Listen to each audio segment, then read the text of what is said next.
Direct to Science, a podcast by NAWA, the Polish National Agency for Academic Exchange.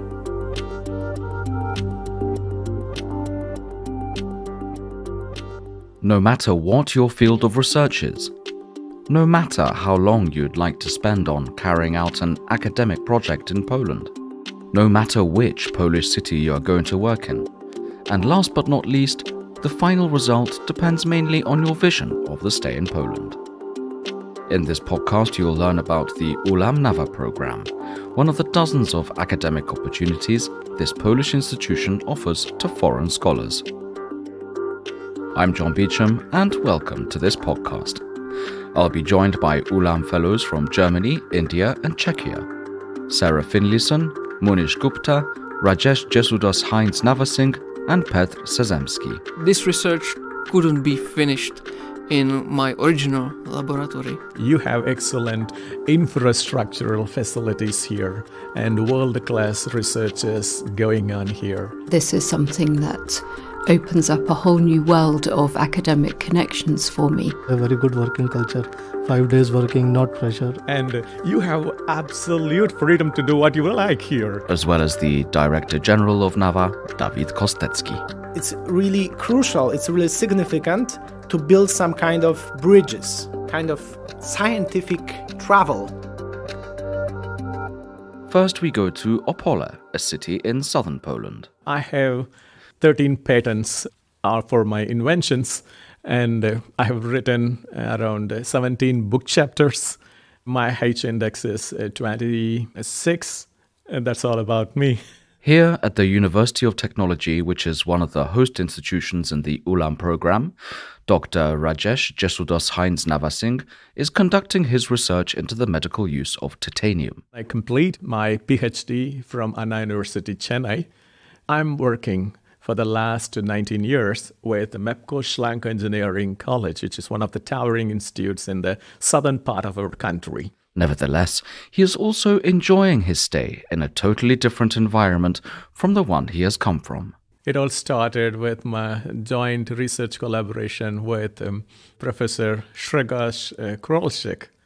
And since his expertise matches with mine, we started working together.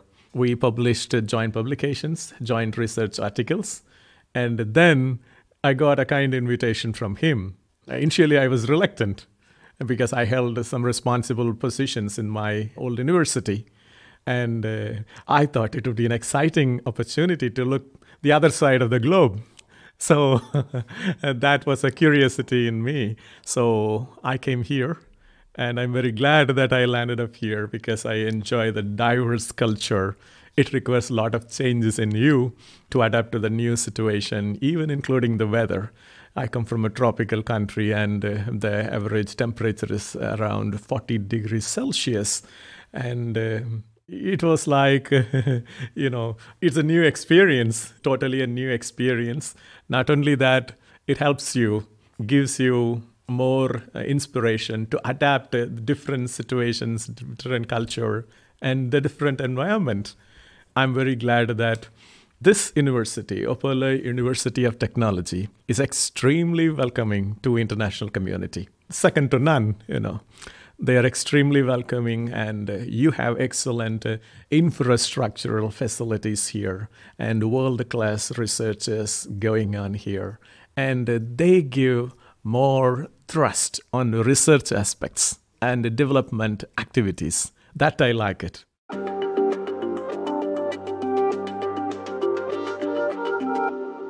So many people are suffering with arthritis. You know how many people are suffering from arthritis globally? It is 300 million people. They have many complications in their wrist joints, elbow joints, in their hip joints and knee joints. Okay. And they require implants. And the implants are made of titanium grade 5. That's a wonderful material. But the problem with the titanium grade 5 is it's very difficult to mission that material. So arthroplasty is the solution for more than 300 million end users. And the surgical procedure of arthroplasty, it involves holes to be drilled. And conventionally, we do by drilling. Drilling is a material removal process. But the problem here with implants is, during the surgical procedure, when you do drilling, the debris or the material that comes out, the dust, it's very difficult to get it out. So you have different flushing techniques, but still there are some minute particles that remain. When they remain there, they affect the biofunctionality of the implant. They affect the endoprosthesis. And so there is a need for another drilling process which has to be made so that there will be no problem of chips. So the technology that we are developing here in Opole University of Technology is a chipless drilling process. And this chipless drilling process is not a material removal process, it is a metal forming process. That means there will be no chips at all. So you avoid this serious complication because there is no chip at all in your process. Your process is superior. We may think that we are doing locally, but we are addressing to the global community. Dr. Rajesh Jesudoss Hynes Navasingh also appreciates the friendliness of the application process. I felt it very comfortable because when you compare with the other applications, this process is so convenient for you. There is no jargon inside it, You can go through it. At the same time, I got much help from my host institution. Whenever I stuck up in some of the aspects, I got a very good support from the team from Opole, and it was very comfortable for me. When you move out of your comfort zone, I must say my comfort zone, you are excited to, thrilled to know many things. Even staying here in Poland, it's so exciting to me. Meeting international community, understanding them, and overall a friendly atmosphere that is all around you. It's not like something is so much pressurizing you, somebody is pressurizing you. You are relaxed to carry out your research, and the research will flourish only in that atmosphere. You have more creativity when you are relaxed. And that gives a lot of opportunity to look through. You derive some intellectual pleasure when you're doing something, what you like. And you have absolute freedom to do what you like here.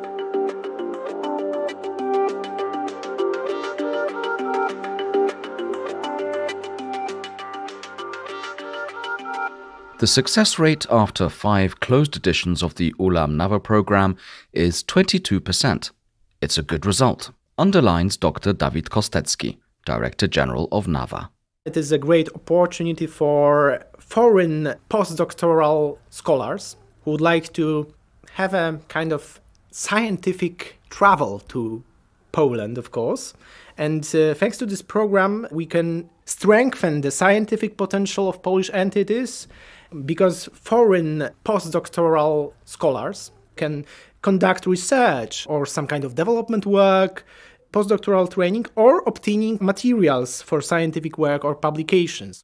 What is worth emphasizing is that 10% of scholarships in each call are reserved for Polish scholars working permanently abroad. So we are killing 2 birds with 1 stone, because we are attracting, of course, foreign scholars, but in some cases we are attracting Polish scientists to have a postdoctoral offer at Polish universities, at Polish higher education institutions, and to participate in our academic world, of course. As Dr. Dawid Kostecki argues, another key word is mobility. Science equals no borders. There is no border to the process of internationalization.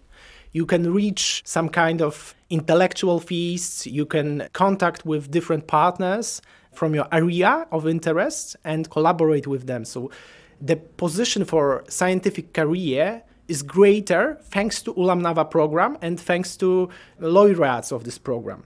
Countries represented in this program include Germany, Italy, Brazil, Argentina, Egypt, the United States, Australia, Chile, Mexico, and Vietnam. The most represented fields according to the OECD classification are natural sciences and engineering. So our host institutions should be well prepared for Ulam NAWA program fellows, because professors have to know a little bit more about the development of these scholars who were attracted. It's really crucial, it's really significant to build some kind of bridges between Polish scientists and foreign scientists, and this program enables it.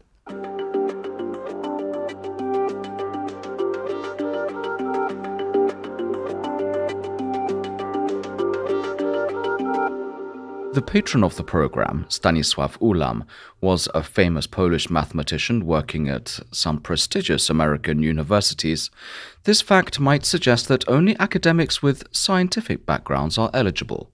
The program is also open to those who do their research in the humanities. Hello, I'm Dr. Sarah Finlayson.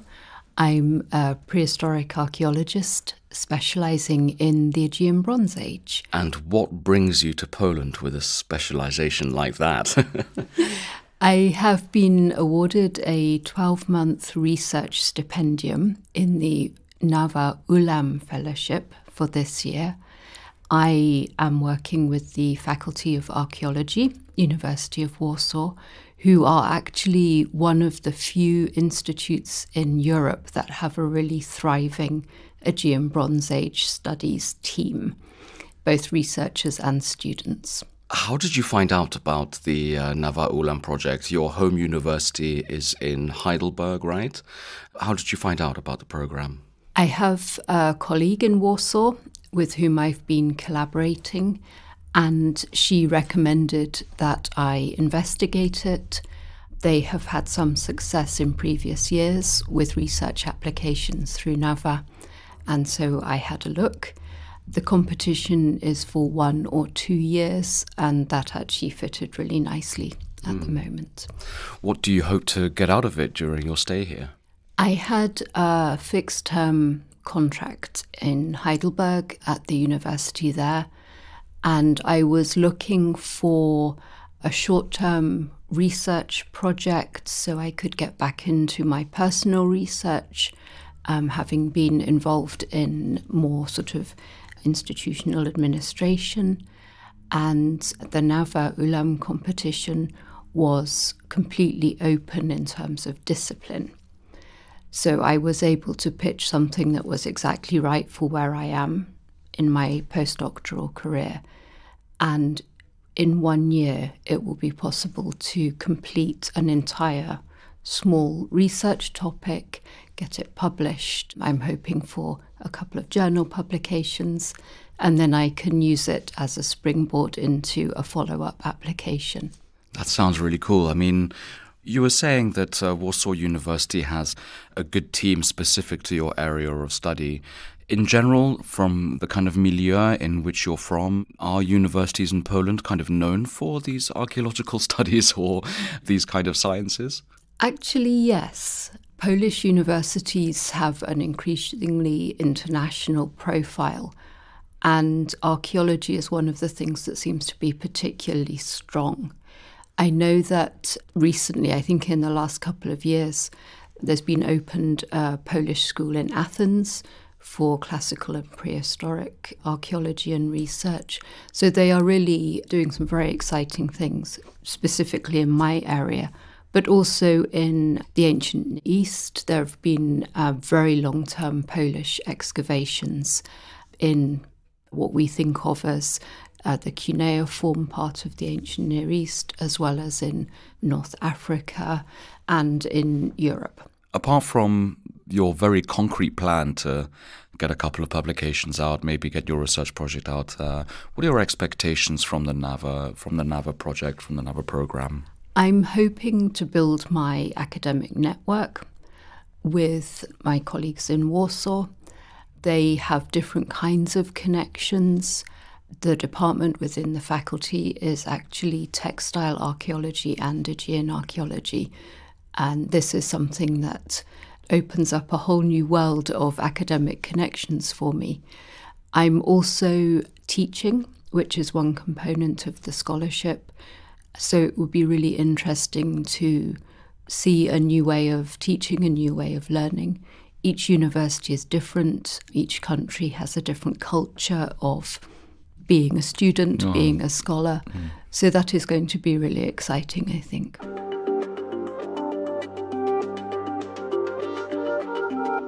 What does this program, this scholarship, what does it bring to the table in terms of your academic research? So my research field is writing, the writing systems and other marking practices of the Aegean Bronze Age. Hence you were mentioning the cuneiform, yeah? Yeah. Okay. So this is a really exciting period in history. In Greece, it's the first writing, and it's actually the first writing in Europe in the Bronze Age. And the field is still expanding as new documents, new clay tablets are excavated. We have 3 kinds of writing systems. The first 2 are undeciphered.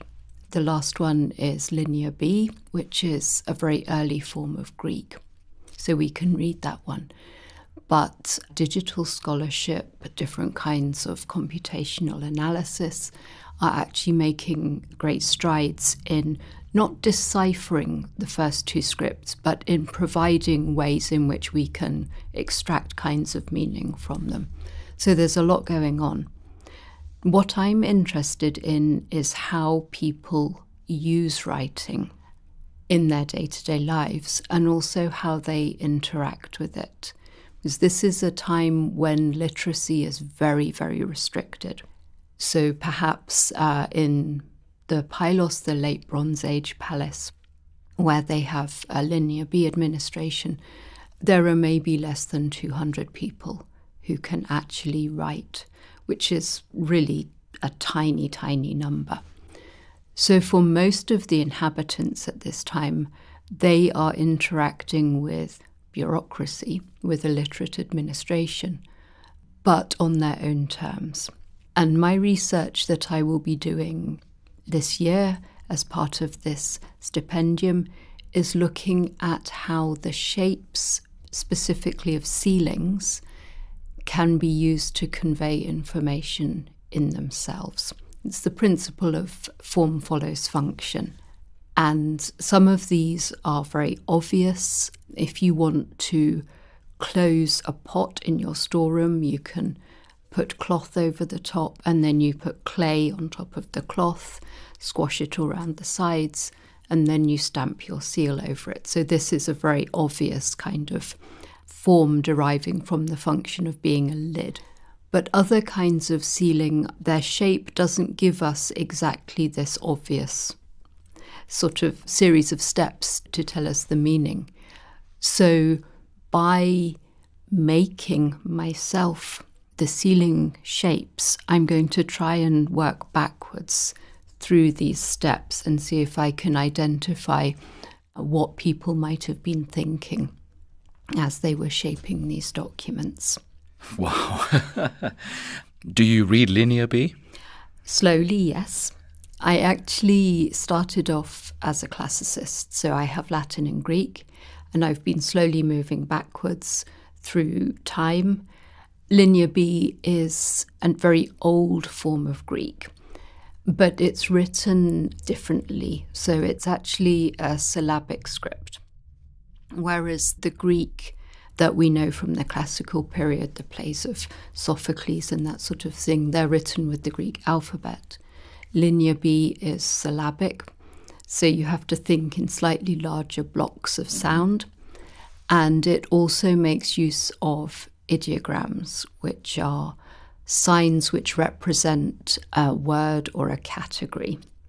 So there's a really interesting mix of sort of linguistic or philology and this very complex problem of visual representation and what is abstract, what is more lifelike, and again, how people might have interacted with these signs.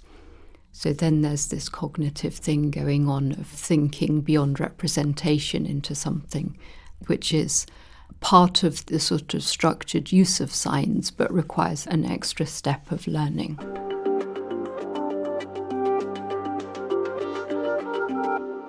This stipendium is actually open for, well, for the whole of academia, right? When I think of these kind of academic stipendiums, I really think that they usually go to, you know, STEM subjects and people who are either physicists or chemists, or they're kind of working on some sort of project which they could then monetize, for instance. That's kind of been very key in Europe, right? In this kind of connection between higher education and commerce, yeah. And here we have a beautiful example of the humanities, kind of turbo humanities, I'd say, with your knowledge of classics and Greek and Latin, and then obviously doing the cuneiform and looking at this. It's really kind of refreshing to see that that's happening. Were you at all kind of surprised that you got this stipendium? I was. I am much more familiar with funding bodies that either have separate streams, often very, very narrow in exactly what sort of programs are open to you, or they are for longer periods of time. 3 years is very common, or they're for complex projects. So you might be applying for several people and assistants and equipment and that sort of thing, which is obviously very appealing, but it's a much bigger undertaking.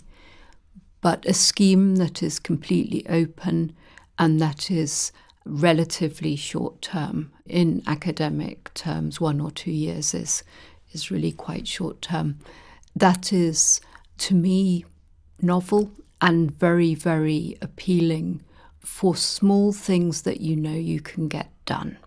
Sometimes it's better to have a project that you know is achievable. Most of us are looking for longer term things, but actually sometimes you just do have a career gap that you want to fill with something that you can get done. Exactly, to bridge yourself to the next step, I would have thought. Yeah, absolutely. And that next step, what are your plans once you finish the stipendium here?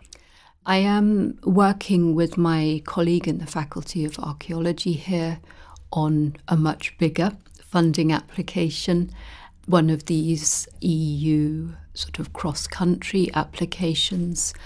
There is a lot of value in bridging countries and academic communities, but I will also look at the other funding opportunities in Poland. There are a range of schemes, either to apply for on your own or for these sort of collaborative projects with colleagues. So I think hopefully it will be more fixed-term research projects, but, you know, there's lots of potential here. On a purely personal level, how have you found Poland so far? You said that you'd been here for 2 weeks so far. Obviously, you haven't come at the best time of year to Warsaw, but how have you found Warsaw? How have you found Poland? Have you found the way in which NAWA has also, have they kind of held your hand and get yourself acquainted with everything here? Yes, communication has been really excellent. The whole process has been entirely online with the application, and then email communication for sorting out contracts and getting the money and this sort of thing. The University of Warsaw has also been extremely helpful with information about the bureaucratic side of things. So far, I like Warsaw very much. Everyone is extremely friendly. People have been helping me through registering my address, using the tram. I've only got lost once so far, which I'm quite impressed by.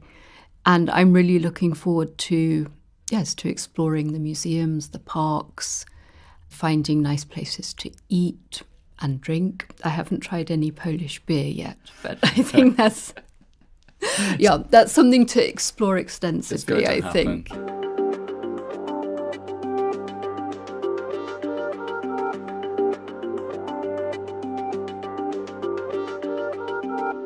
My name is Petr Sezemský and I'm from Czech Republic. I have done my PhD in biophysics at University of South Bohemia in České Budějovice at Faculty of Science. And we are speaking in Poland, which rather suggests that you must have heard of the NAWA Ulam program, right, before coming here. What are your expectations first and foremost? I learned about this program from our colleagues from Warsaw University of Technology, because we started collaborating with them during my master studies. Oh wow, so quite a while then. Yeah, and it continued during my PhD studies as well. Together we started a research where we developed dual domain sensor for biodetection. And that's how I got in contact with a group of Professor Śmietana from this university. Once I finished my PhD, he just informed me that there is this option, so it looked great to me to try it. I tried it. So you tried it, exactly. You said that you're a biophysician, yeah? So can you tell a little bit about the kind of things which you research for a layman like myself who has absolutely no idea about biophysics whatsoever? Yeah, actually biophysics is quite a wide field, so many things fall into this range. But mostly during my study I focused more on material research, especially materials that can be utilized for biosensors and detection. Biosensors, what are they? Yeah. Biosensors are devices that are capable to distinguish some biological species. It can be proteins, bacteria, viruses, and so on, and provide a signal about the presence of such a species. It's kind of a biomass, like organic detector, right? Kind of thing? Something like that, yeah. Yeah, okay. Yeah. Okay, so I'm getting to understand it now. I'm actually really interested in, what about Direction Poland? I mean, like, what kind of made you feel comfortable or want to study here? At the University of South Bohemia, we are mostly focusing on material research and fabrication of thin films and functional surfaces and so on. So this is something that was useful. We were fabricating the sensors at the University of South Bohemia, and then we were sending the sensors to Professor Śmietana, and they tested it. And then according to the feedback that we got, we changed the procedures and so on to fine-tune, fine-tune the properties of these thin films that we were preparing and the material properties of these films, just to make the biosensor work more effectively. In Czech Republic, I was more focused on the material point of view, but here I got opportunity to actually work with the sensors and utilize them and get a first-hand experience. So more fun, basically, yeah? Yeah, it's more like applied work.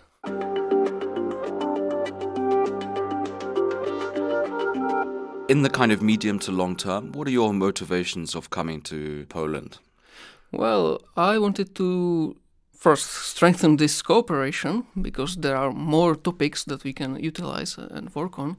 And also I really appreciate this opportunity to see the other side of our work that we started a few years ago. Where are you at the moment? You're a postdoc, yeah? Yes. Are you looking to kind of forward your academic career here as well?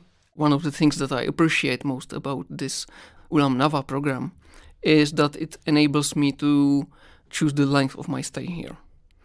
Because usually when it comes to postdoc positions, they are planned for 2 and more years. But for a family reason, it would be difficult to me to stay somewhere abroad for more than 1 year.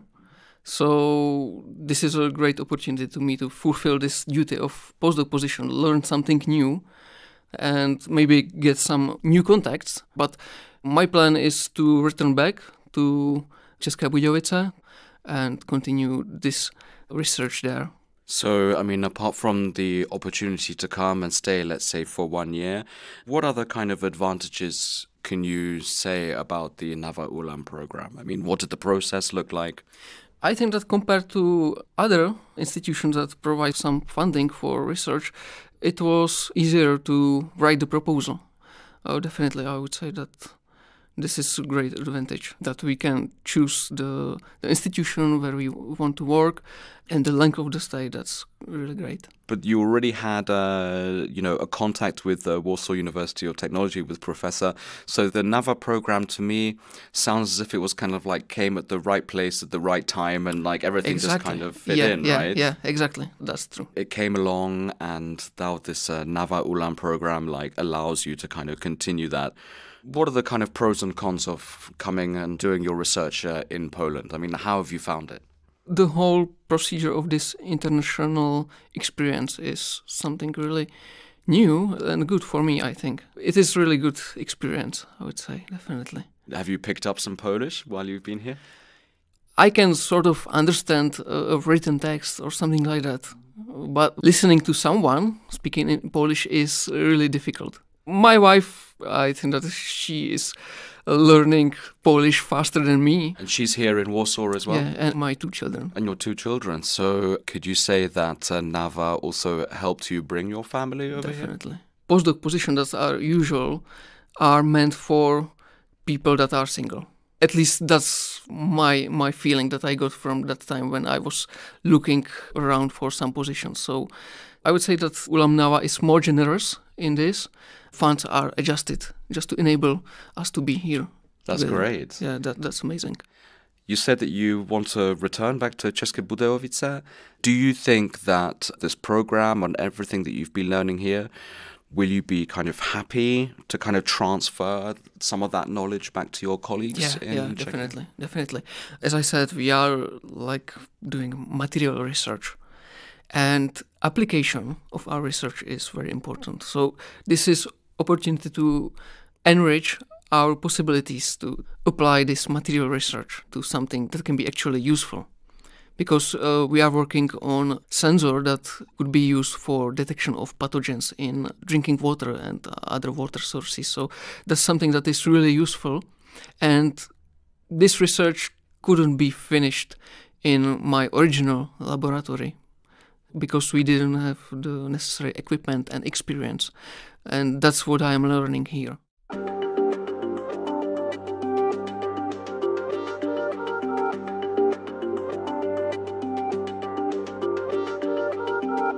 And we are now back in Opole to have a listen to a short story told by Dr. Munish Gupta, another Ulam fellow who has benefited from the program and his close ties with the Opole University of Technology. Importantly, Munish feels as if he already settled here in Opole. Actually, I am here just because of NAWA. Because I remember in 2020, my job in China was about to finish. With the help of this Polytechnic of Polska, I get a chance to apply for this program. And fortunately, my proposal was accepted in the first time.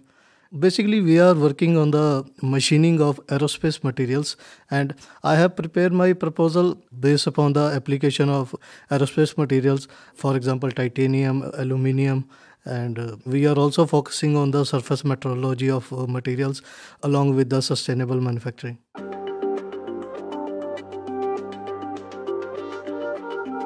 I was living in India, and before coming to Poland, I was working in China, and it was very good.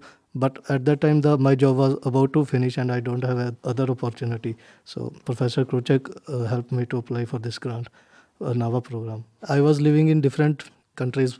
Like in India, the culture was totally different. In China, the culture is totally different. Here, the culture is totally different. But personally, I feel that if I want to be a peaceful life, I think this place is better, because here we have very good working culture, 5 days working, not pressure. But in China, they are working hard, but still Poland is Poland, so it's very nice place. Actually, Opole is very peaceful city. I was in different cities of Poland.